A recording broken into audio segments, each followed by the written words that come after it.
സ്വരങ്ങൾ ചാർത്തുമ്പോൾ വീണയായി മണിവീണയായി വീച്ചിയായി കുളിർവാഹിയായി മനമൊരു ശ്രുതിയായി പൂമാനമേ ഒരു രാഗമേഘം താ.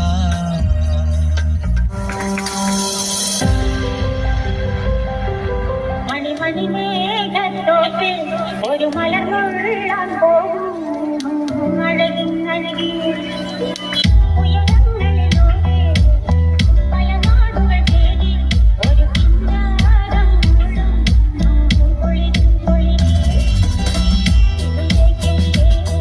മണിമണിമേഘത്തോപ്പിൽ ഒരു മലർന്നുള്ളാൻ പോകും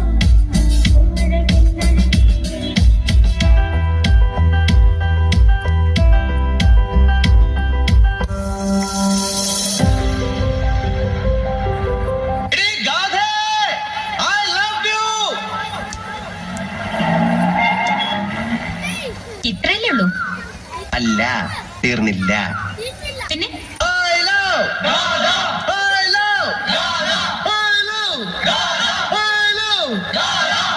ഇത്രയല്ലേ ഉള്ളൂ? അല്ല, ഇനിയുണ്ട്. എനിക്ക് പലതും ചെയ്യാൻ കഴിയും. എന്റെ തൊലിക്കെട്ടി ഭയങ്കര കൂടുതലാണ്. എനിക്ക് എന്തൊക്കെ ചെയ്യാൻ കഴിയുമെന്ന് കേൾക്കണോ? കേൾക്കണം. കേൾക്കണോ? ഓഹോ,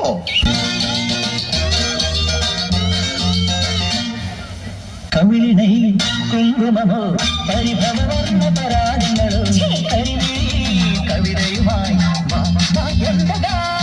നിന്റെ ചോരിയിൽ വിരിയും അലരിനാളികൾ മധുനുകരും. എങ്ങനെ എങ്ങനെ എങ്ങനെ എങ്ങനെ എങ്ങനെ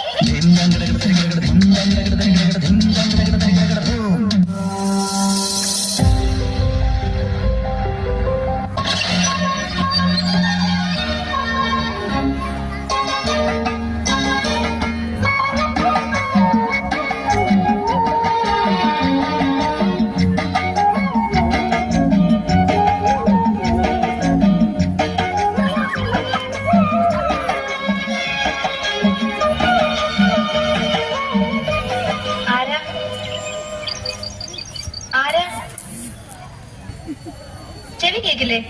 ആരാന്ന്? ഞാനൊരു വഴിപോക്കന. ഇവിടെ ചുറ്റമ്പലത്തിൽ എന്താ കാര്യം? ഇത് പൊതുവഴിയല്ല. നമ്മളാരാണാവോ? അതല്ലല്ലോ ഞാൻ ചോദിച്ചതിനുള്ള മറുപടി. ഇതെന്താണ്? കാവിലെ ഭഗവതി നേരിട്ട് പ്രത്യക്ഷപ്പെട്ടതാണ്. അതെ, അല്ലാന്ന് തോന്നാൻ മാഷ്ക്ക് ഭഗവതിയെ മുമ്പ് കണ്ട പരിചയമൊന്നുമില്ലല്ലോ. ഓ സത്യം. ആ ശ്രീത്വം വിളങ്ങുന്ന മുഖം, അഴിഞ്ഞു വീണ കേശഭാരം, വാക്കിലും നടപ്പിലും അനുഭവപ്പെടുന്ന ദൈവിക ഭാവം എന്നൊക്കെ പറയണെങ്കിലേ കണ്ണുപൊട്ടനായിരിക്കണം കാണുന്നവൻ. ഇത് വെള്ളരിക്കണ്ടത്തിലെ കണ്ണേറ് കോലം പോലെ. കോലത്തെ അടിച്ചോളിക്കാരിയാ. ഈ ചുറ്റമ്പലത്തിന്റെ ഉള്ളിലെ കൊണ്ടേ അതിനുള്ള മറുപടി ഉന്നമായ പറയണില്ല. അടിച്ചോളിക്കാരി കോലത്തെ തമ്പുരാട്ടിയാണോ മാഷേ? അതേതാ ടീച്ചറെ? ഞാൻ അറിയാത്തൊരു തമ്പുരാട്ടി കോലത്ത്. ഈ ഞാൻ ആരാണാവോ? തമ്പുരാൻ, കണിമംഗലം കോവിലകത്തെ ജഗന്നാഥൻ. ഒന്ന് കൈയടിച്ച് പ്രോത്സാഹിപ്പിക്കും നമ്മുടെ മക്കളെ.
ഉണ്ണിച്ചേട്ടൻ എന്തോരം കഴിവുകളാ.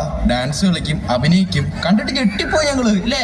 ഒരു കാര്യം പറയട്ടെ, നിങ്ങൾക്കൊന്നും അറിയാൻ പാടാത്ത നിങ്ങൾ വിചാരിക്കണതിന്റെ അപ്പുറത്തെ കഴിവുകൾ അണ്ണനുണ്ട്. അപ്പൊ ഇനി വേറെ ഉണ്ടോ?